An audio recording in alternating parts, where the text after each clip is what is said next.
No, well I never, you wrong'un. Welcome to another Ranty Rolex, a full moon Ranty Rolex. There's so much going on.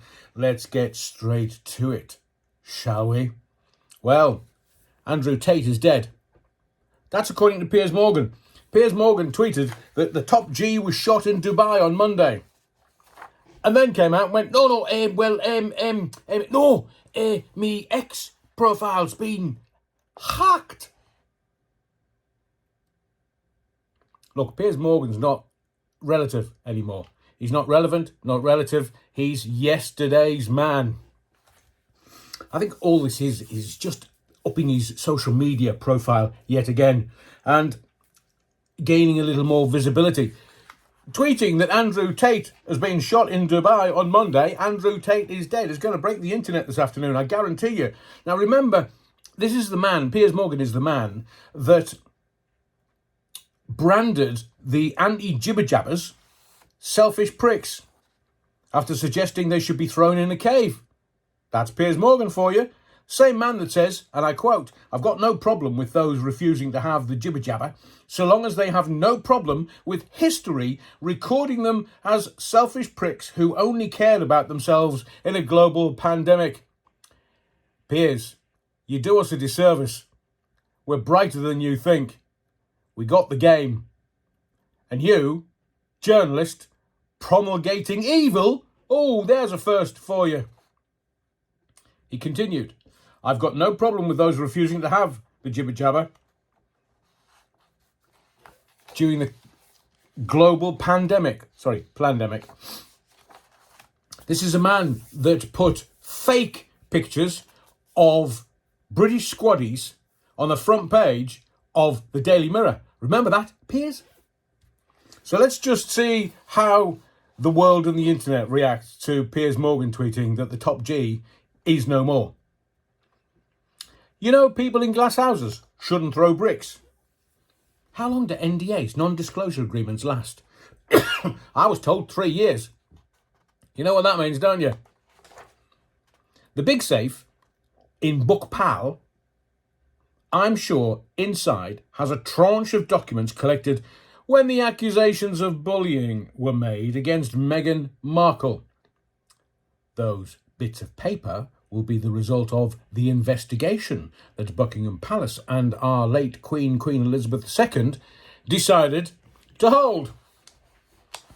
Obviously, they remain under lock and key. Is that why she's starting her businesses and her branding and Ginger Sphericals is not around anymore? Don't know where he's gone. But let's see. If the NDAs are now over, there will be former royal staff having their say, I'm sure, everywhere in the mainstream media. Or is this just a bargaining chip? I wonder why. Yeah, jam wars, that's what it is. Your jam's more expensive than my jam, but my jam sells more jam than your jam. Jam. Can you see that? What's coming over the hill? Is it a monster? No, it's the Labour Party bribing the British public. What are they doing? Well, they've made a promise to renationalise the train in 5 years. So basically, it's a promise. It is, if you elect us, we promise to make the trains better for you. So Labour promised the largest overhaul of the train industry in a generation. 4.5 million train journeys are made in Britain every single day. Can you get a seat?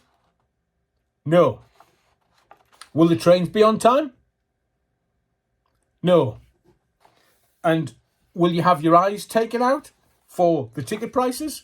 Oh, you bet your sweet bippy. So are they going to improve those three things? Don't be silly. And how much is it going to cost you? It's not going to cost Sir Keir Starmer. Does he scare you yet? He's not going to pay for all of this. You are. Your taxes. So the next time they take too much out of your pay packet, you can turn around and go, oh, that bloody Keir Starmer, man. I wish he'd not decided to renationalise the rail network. But then again, me and you will be shareholders. Me and you will own the trains and the rail network and everything. But how much is it going to cost? And is this just dog whistle politics? Where Labour say, we're going to benefit you if you put us into power. Why don't you just foxtrot Oscar? Because we've seen through you. You're wrong. Oh, by the way, ever a man to see an opportunity, especially when he's flying folk around the world. Ryanair's gaffer, Michael O'Leary, has said he would happily take on the Rwanda flights. That's the billions and billions and billions of taxpayers' money that they're going to use for somebody to do the Rwanda run. It's not the same as the school run, and it's not the same as the bread run or the milk run or the egg run from the supermarket.